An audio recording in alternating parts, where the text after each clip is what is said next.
just fucking ridiculous. There you go. All right, my name is Dave from Black Leader Analysis. Want to talk to you about this book, Where Do We Go From Here? Written the year Dr. MLK, a year before he passed away. So this is his last book. So I'm about halfway through it. I'm not done yet, but there is so much in it that I feel is like applicable like right now.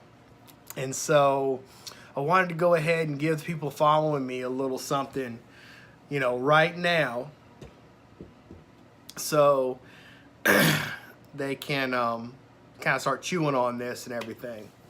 So in the book, chapter 2 is about Black Power.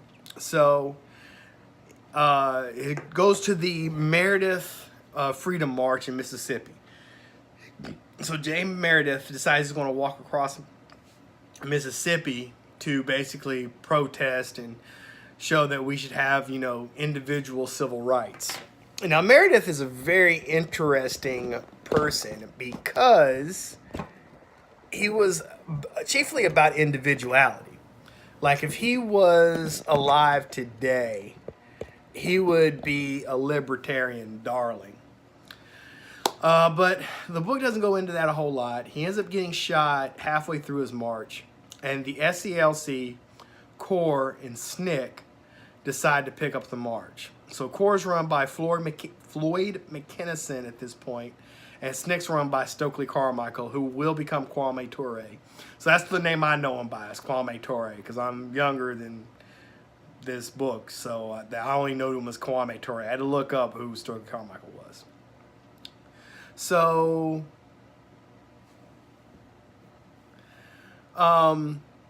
they get into a meeting, they decide to walk together, and they start walking. So before this happened, SNCC had done a lot to fight for freedom in Greenwood, Mississippi. So they walk and they land in Greenville finally, and that's when Stokely Carmichael decides to do a speech called Black Power. And that was the first time the phrase Black Power was used in the civil rights movement. So he had everybody screaming from Corps and SNCC, Black Power. The SCLC decided their slogan was Freedom Now. Now that caused a big commotion because a lot of the SCLC members were white and they didn't want to go to a Black Power march, thinking that Black Power was the same thing as white power. And black people were trying to get power to oppress white people.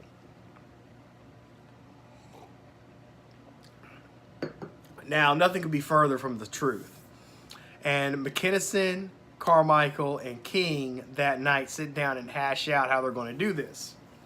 So Carmichael and McKinnison take the stand of the slogan should be Black Power, because black people should be unified in this fight. And and the march should be chiefly for black people, and it should build black solidarity.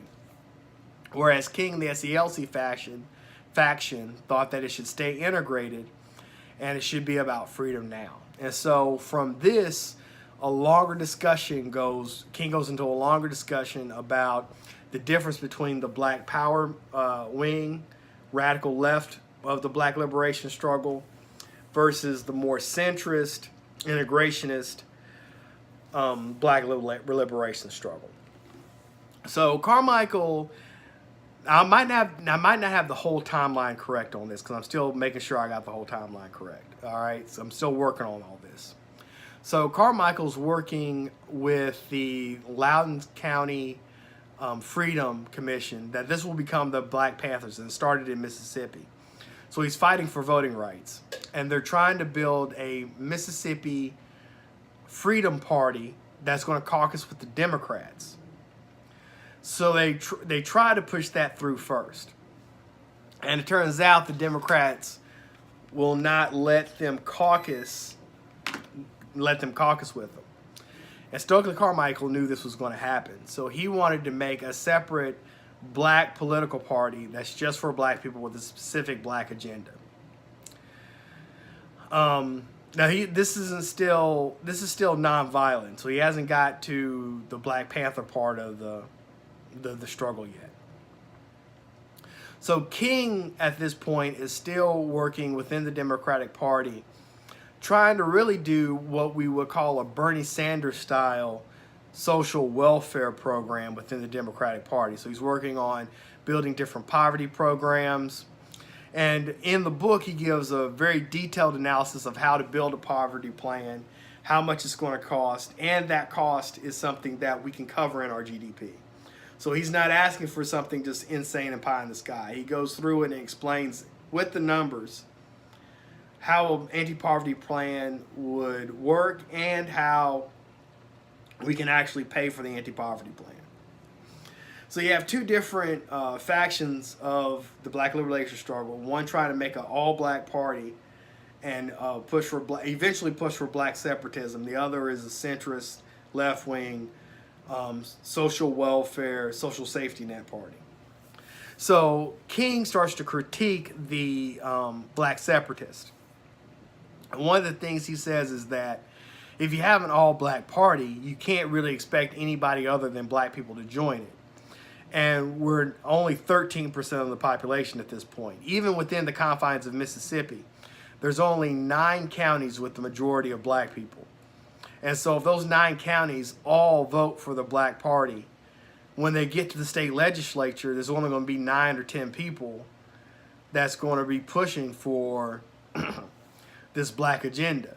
And you're not going to get anywhere because those 9 or 10 people are going to be shut out. And that's even just on the state level. If you expand that to national level, it's even less likely that would work. Mississippi had the highest percentage of black people than any other state at that time. So a black party won't even work in Mississippi, let alone nationwide. So he also talked about nonviolence. So King's position on nonviolence was, this is very rarely portrayed correctly, okay? So King always had the deacons of defense with his party. So in the event that something happened to where like a large group of people really were threatening the lives of protesters, he had armed men in the protest that could protect people if it ever came down to it. And he also believed that it's okay to defend yourself as a person against an onslaught. So if someone hits you just on the street, yes, you can fight back. King's position was that you shouldn't have violence in an organized protest because all it would do would be invite the police to come and just slaughter everybody in the protest, which is what they want to do anyway. So it's important to understand what King meant by nonviolence.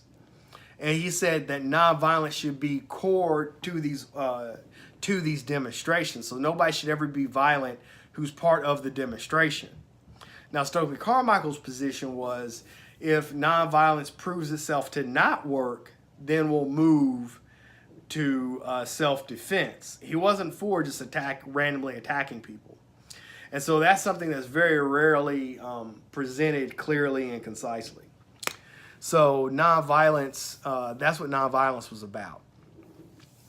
So King was very clear that his plan for nonviolence wasn't just something because of his religious belief. It actually was a practical plan to move forward the liberation struggle. Because in reality, if they had become violent, then that would have given white people that was against them all of the, let me move this a little bit closer so I can sit back, all of the justification they needed to just start attacking black protesters at random.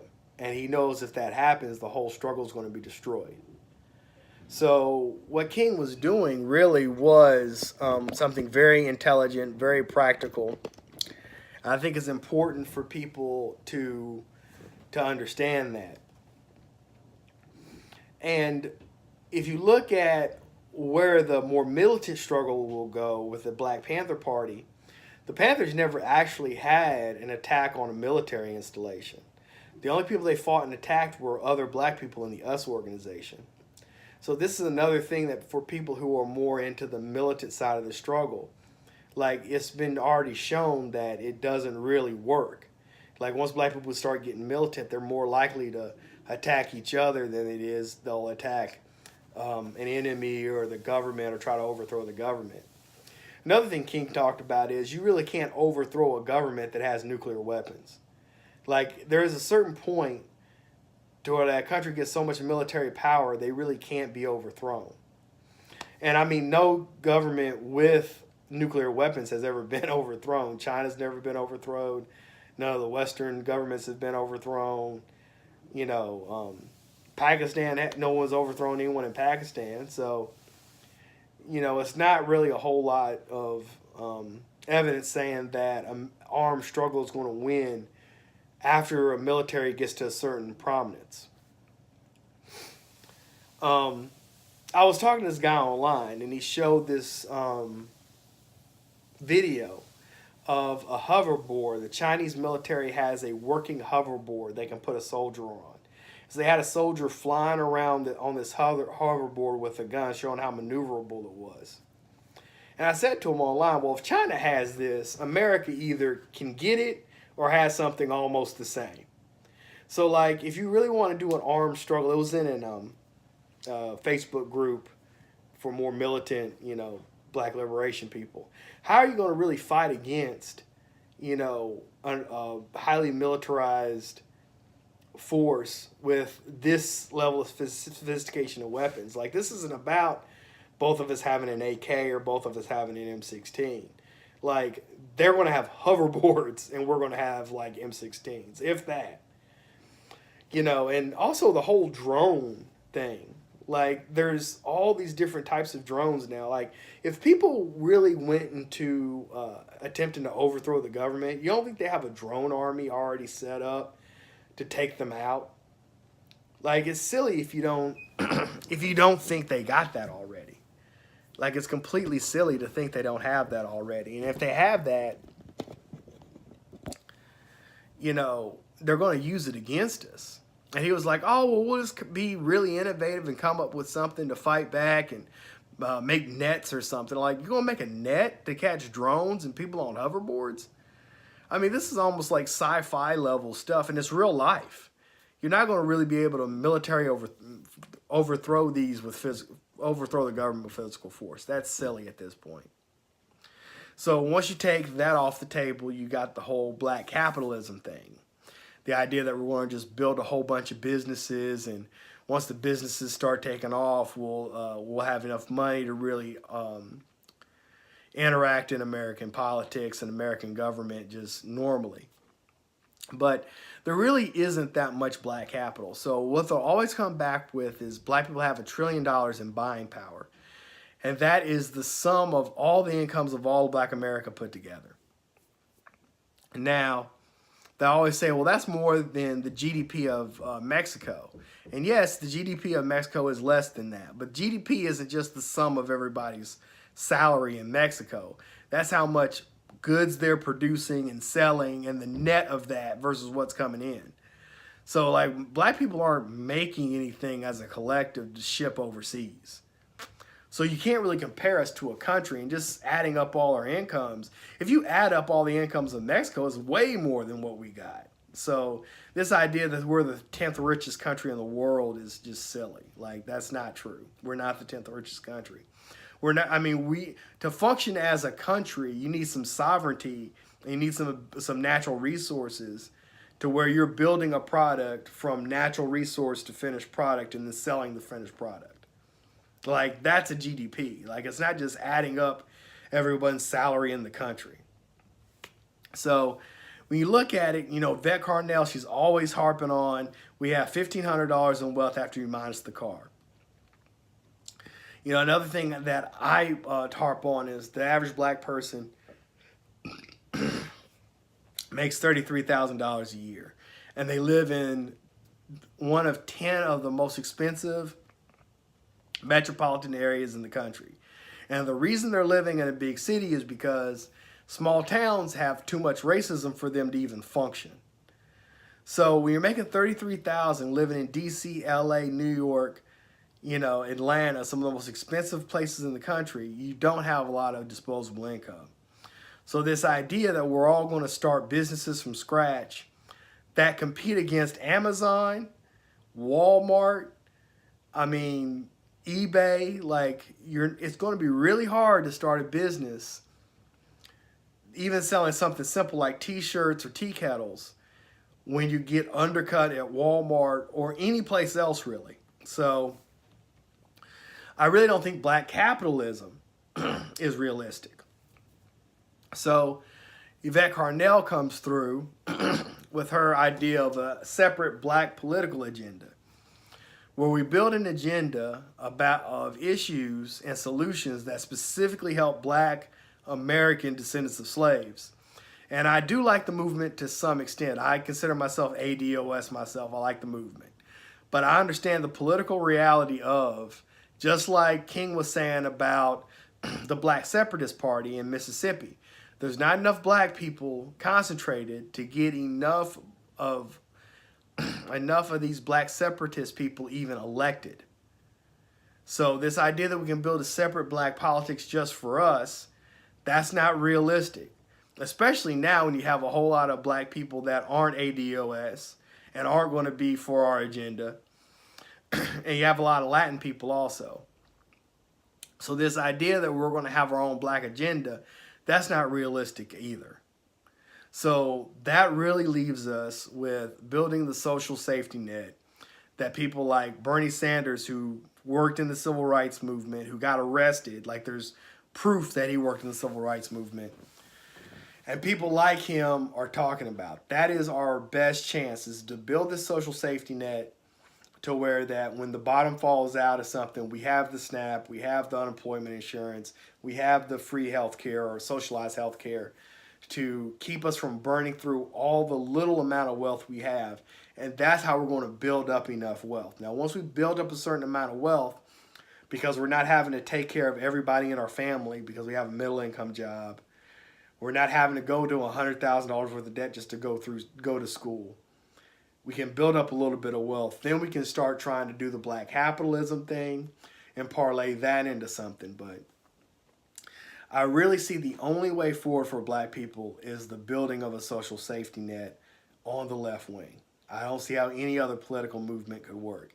And I don't see anything in conservatism that's going to be beneficial to black people, because it's all about helping out businesses and reducing government regulations, which disproportionately helps large and already established businesses. That's not going to help small businesses. So if you wanted to do a black capitalism political agenda, it has to be focused on helping small businesses and pulling advantages from large, already established businesses. Now, nobody in the Republican Party is talking about that. So, that's my 2 cents on that. So, I'll see you.